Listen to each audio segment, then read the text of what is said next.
अस्सलाम वालेकुम नाजरीन, आप देख रहे हैं स्वेर न्यूज़। मैं हूं आपकी होस्ट फर अहमद। 12 बजे की हेडलाइंस में खुश आमदीद। हेडलाइंस का आगाज करते हैं। पाकिस्तान के मुख्तलिफ इलाकों और शहरों में रैलियां निकाली जा रही हैं और एहतजाज भी किए जा रहे हैं। आज 5 फरवरी के दिन कश्मीरियों के साथ यौम यकजहती का इजहार किया जा रहा है और कश्मीरी बहन भाइयों को सलाम भी पेश किया जा रहा है। साथ साथ में खराज तहसीन भी पेश किया जा रहा है। Army chief general Qamar Javed Bajwa कहते हैं कि आज़ादी कश्मीर का हक है, अब इनके लिए फैसला होना चाहिए। इनकी आज़ादी का मुकम्मल इंतजाम किया जाए। कश्मीर का मसला अब हल होना चाहिए।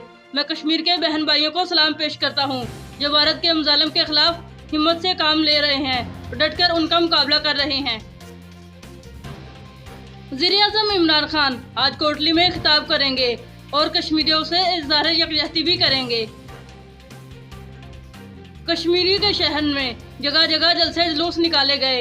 उन्होंने इमरान खान के पोस्टर भी लगाए और पाकिस्तान के भी पोस्टर लगाए। इमरान खान का शुक्रिया अदा किया कि उन्होंने कश्मीरियों का मसला आगे तक लेकर गए। पीटीएम, इत्तेहाद, नून लीग और पीपल पार्टी का इजलास आज होगा। मुजफ्फरगढ़ के अंदर आज जलसा होगा जिसमें मरियम नवाज, मौलाना फजलुर रहमान और बिलावल भुट्टो खिताब करेंगे।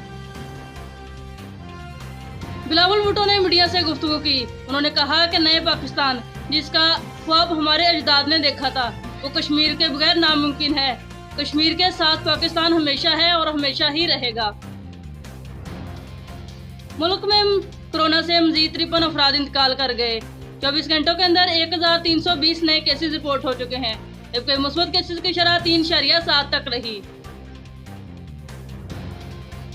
चीन की वैक्सीन जो कोरोना आई है, जल्द ही उसके साथ बरतानिया और अमेरिका की वैक्सीन भी कोरोना में आ जाएगी। रवां साल के आखिर तक ये दोनों वैक्सीन पाकिस्तान के अंदर मौजूद होंगी।